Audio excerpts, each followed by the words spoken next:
Hello friends, welcome to pebbles and welcome to my show dear ज़िंदगी।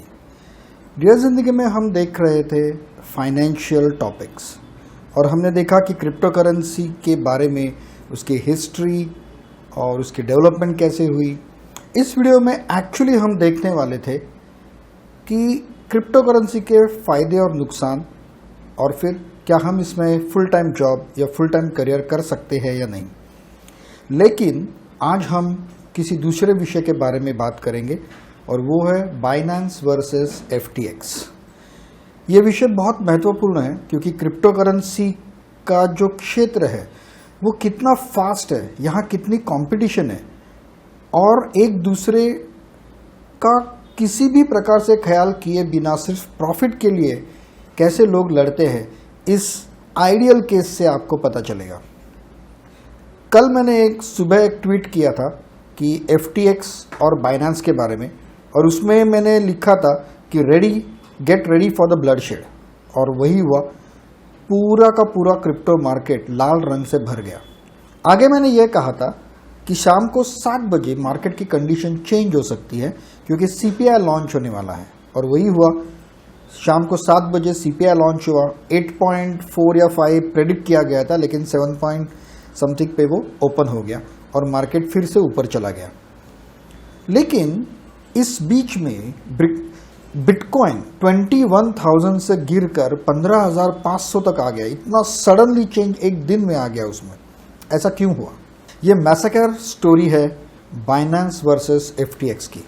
2017-2019 में Binance के CZ और FTX के सैम एक दूसरे के बहुत घने मित्र हुआ करते थे। हर सोशल मीडिया पे उनके फोटोग्राफ्स आते थे, गले मिलते हुए, हैंडशेक करते हुए। FTX की स्थापना जब हुई तब बाइनेंस का बहुत बड़ा स्टेक उसमें था। बाइनेंस ने उसके शेयर्स लिए थे, उसमें पैसे इन्वेस्ट किए थे, और बाइनेंस से हाथ मिलाकर FTX और बाइनेंस दोनों एक्सचेंजेस नंबर 1, नंबर 2 पे रहे। FTX कोई छोटा एक्सचेंज नहीं है, बाइनेंस के नीचे ये एक्सचेंज आता है, फिर भी $32 बिलियन की इसकी नेटवर्थ थी। ये बहुत बड़ी कंपनी थी। अब जैसे जैसे वक्त बीतता गया तब दोनों के मन में एक आशंका पैदा हुई। बाइनेंस को मार्केट में नंबर 1 की पोजीशन पे हटना नहीं था और FTX को बाइनेंस को हटा के नंबर 1 पे जाना था। बाइनेंस के CZ कंटिन्यूसली अलग अलग देश के दौरे कर रहे थे और हर देश में बाइनेंस स्थापित कर रहे थे। अब हर देश का कानून तो एक जैसा नहीं होता, तो कहीं ना कहीं थोड़े बहुत कंट्रोवर्सीज चल रहे थे और मीडिया से वो कंट्रोवर्सीज बाहर आ रहे थे। और तभी FTX ने एक दूसरी गलती की।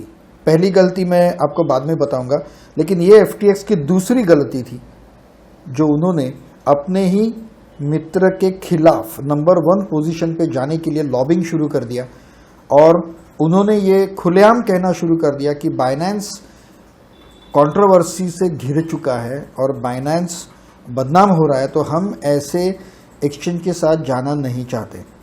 तो हम बाइनेंस का जितना भी इन्वेस्टमेंट FTX में है वो रीपरचेस करने के लिए, वापस लेने के लिए रेडी है।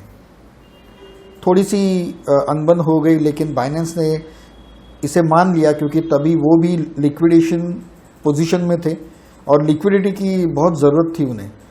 और यहाँ FTX ने तीसरी गलती की।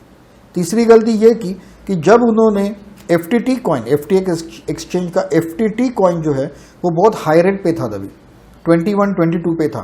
तो जब उन्होंने सारे अपने स्टॉक्स खरीद लिए, स्टेक्स जब खरीद लिए बाइनेंस से, तब उन्होंने बहुत बड़ा पेमेंट का पार्ट FTT में किया। ये FTX की तीसरी गलती थी कि खुद ही के कॉइन में उन्होंने सब स्टेक्स रीपरचेस कर लिए।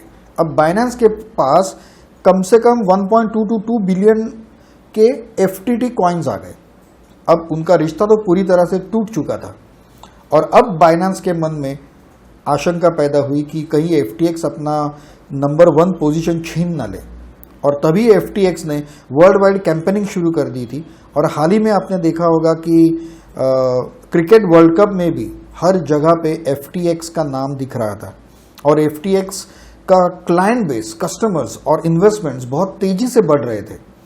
और तभी बाइनेंस के CZ ने सिर्फ एक ट्वीट किया कि किसी भी क्रिप्टो करेंसी में ज़्यादा देर तक होल्डिंग रखना कंपनी के लिए पॉसिबल नहीं है या फिर वो हमारे फायदे के लिए उचित नहीं है, तो हम हमारा FTT कॉइन का स्टॉक बेच रहे हैं। अगर बाइनेंस ने FTT कॉइन का स्टॉक बेचा नहीं, लेकिन अगर बेचा होता पूरी तरह से, तब तो FTX कंपनी पूरी तरह से डूब जाती थी, क्योंकि उनके पास लिक्विडिटी ही नहीं थी। वो कहते थे कि हमारे पास एसेट्स है, लेकिन एसेट और लिक्विडिटी में फ़र्क होता है। सपोज आपके पास एक कार है जिसकी कीमत है 1 करोड़ रुपीज़, मर्सिडीज कार है, और मान लीजिए कि आपको मुझे 5 लाख रुपए देने हैं, तो आपके पास एसेट तो है लेकिन लिक्विडिटी नहीं है।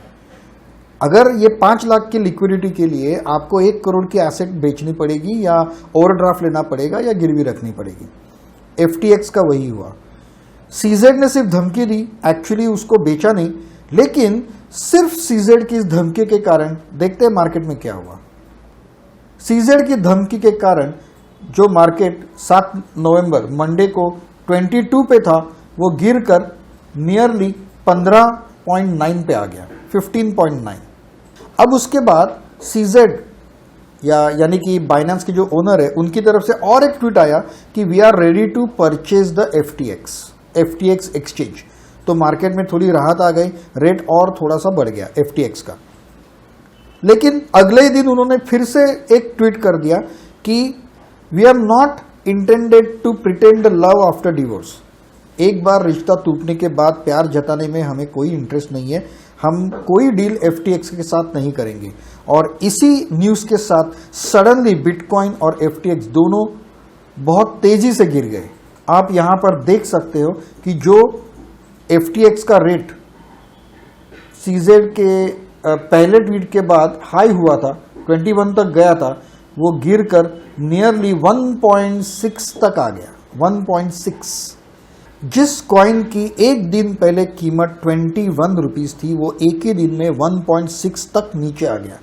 यही नहीं, उसके साथ साथ FTX क्योंकि एक बहुत बड़ा एक्सचेंज था, तो लोगों ने डर कर अपने जो भी कॉइन्स वहाँ से थे उसको विड्रॉ करना शुरू कर दिया, और FTT कॉइन जिसके पास जितने थे वो सब बेचना शुरू कर दिया, और इसी तरह क्रिप्टो मार्केट पूरी तरह से क्रैश हो गया। आप यहाँ पे देख सकते हो कि बिटकॉइन का रेट जो अराउंड 21,000 या 8 नवंबर को भी वो 20,000 के आसपास था, वो गिर के 15,400 तक आ गया। लेकिन उसके बाद जैसे ही CPI इंडेक्स रिलीज हुआ, फिर से बिटकॉइन ने थोड़ी सी स्टेबिलिटी ले ली और अभी वो 17,500 के आसपास स्थिर है। लेकिन FTT एक्सचेंज जैसे CPI इंडेक्स आ गया, तब उसमें बहुत ज़्यादा रिकवरी नहीं हुई। 1.6 से लेके हार्डली वो अभी 3.5 तक ही रिकवर कर पाया। आज 11 नवंबर को यानी कि 10 नवंबर रात को FTX के ओनर सैम ने बहुत बड़ा लंबा चौड़ा ट्वीट लिखा है, पार्ट्स में था।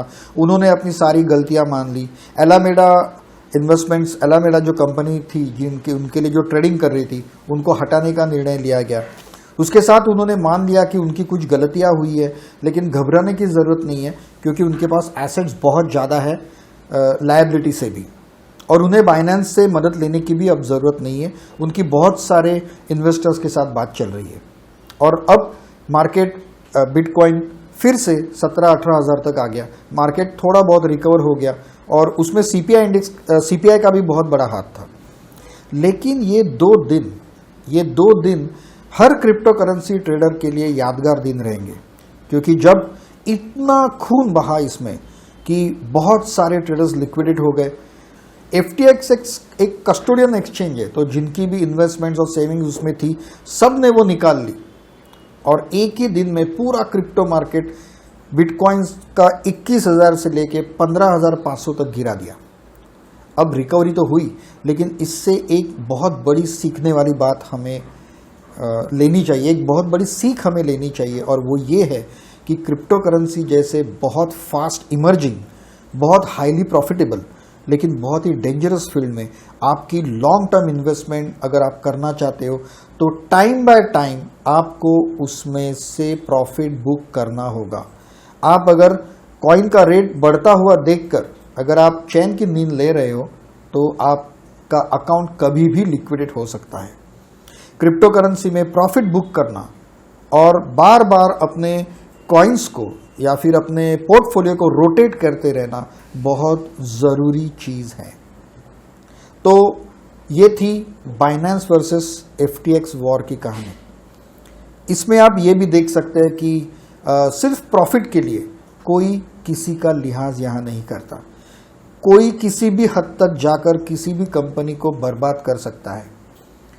तो क्रिप्टो करेंसी में जो भी लोग ट्रेडिंग करने वाले हैं, ट्रेडर्स है या फिर इन्वेस्टर्स है, उनको मेरी यही सलाह रहेगी कि आपके पोर्टफोलियो को कंटिन्यूसली रोटेट करते रहिए, कंटिन्यूस प्रॉफिट बुक कर लीजिए और जल्द से जल्द अपनी इन्वेस्टमेंट यहाँ से बाहर निकालिए।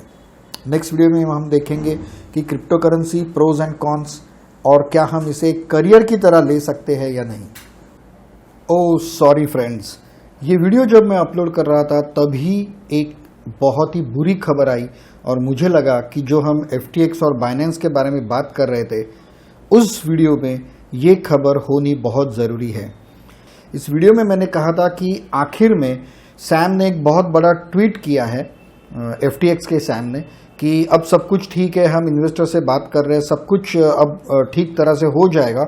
और तभी कुछ देर बाद शाम को ये एक खबर आ गई, मैं आपको दिखाता हूं। ये खबर देखिए, FTX का ऑफिशियल प्रेस रिलीज और उन्होंने बैंक्रप्सी के लिए अप्लाई कर दिया है और अपनी बैंक्रप्सी डिक्लेयर कर दी है। और उस वजह से आप ये भी देखिए कितने लोगों का नुकसान हुआ है, कितने लोगों का नुकसान हुआ है ये भी आप अभी देख लीजिए।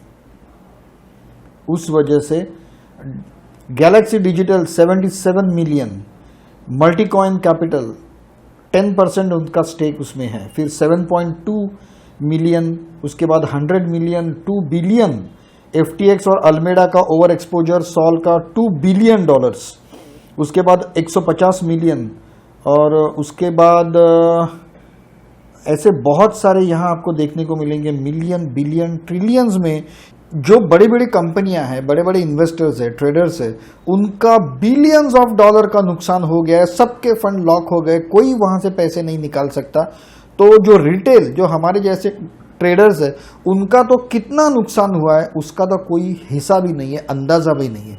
क्योंकि FTX ये वर्ल्ड का नंबर 2 का एक्सचेंज था और अपने इस पुराने दोस्त पर स्ट्रिक्ट एक्शन लेकर उसको जब उसने डुबाया बाइनेंस ने, तब बाइनेंस के CZ ने थोड़ी भी इज्जत नहीं की कि जो सामान्य ट्रेडर्स है, नॉर्मल इन्वेस्टर्स है, उनका कितना नुकसान हो जाएगा। बाइनेंस ने सिर्फ खुद के लिए सोचा और FTX एक्सचेंज को डुबो दिया। भले FTX की कितनी भी गलतियां हो, फिर भी मेरे ख्याल से जब आप इंटरनेशनल मार्केट में और कॉमन मैन के साथ काम कर रहे हो तो आपको कॉमन मैन का ख्याल भी थोड़ा बहुत रखना चाहिए। इसीलिए आखिर में मैं सिर्फ इतना ही कहूँगा कि क्रिप्टो करेंसी बहुत ही फास्ट और बहुत ही डेंजरस फील्ड है, लेकिन इसका जो प्रॉफिट है, मल्टीपल प्रॉफिट जो है, वो आपको किसी क्षेत्र में नहीं मिलेगा। तो क्रिप्टो करेंसी में इन्वेस्ट करते समय सिर्फ उतना ही पैसा, उतनी ही अमाउंट इन्वेस्ट कीजिए जितना अगर डूब जाए तो आपको बहुत बड़ा सदमा न पहुंचे, बहुत गहरी चोट ना पहुंचे और कहीं आप सड़क पे ना आ जाए। उतनी ही अमाउंट आप क्रिप्टो करेंसी में इन्वेस्ट कीजिए, उसमें से जो प्रॉफिट निकलता है उस प्रॉफिट को री इन्वेस्ट कीजिए, लेकिन अपना कैपिटल जो है वो जल्द से जल्द यहां से निकाल लीजिए। Thank you very much for watching my videos and being with dear Zindagi. Please इस वीडियो को लाइक कीजिए और चैनल को सब्सक्राइब कीजिए। हम फिर मिलेंगे अलग अलग सब्जेक्ट के साथ इस शो में। तब तक have a nice time, good bye.